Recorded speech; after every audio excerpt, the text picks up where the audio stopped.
blur background in Instagram story, open your Instagram application and sign into your Instagram account. Then swipe to the right, and when you reach on the camera section of Instagram stories, you need to swipe to the filters all the way to the end. So when you reach on the end, on this browse effect, you need to simply tap on it.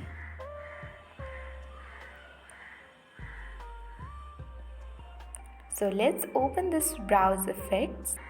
Once you open it, you can see here different filters.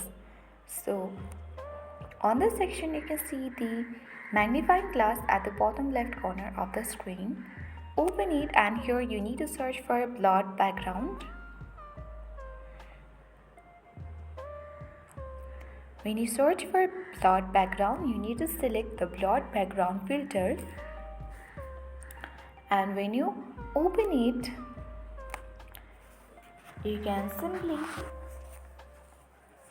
use or take a photo in this way. Let's take a photo here, and later you can easily apply the blurred background in Instagram story using that filter.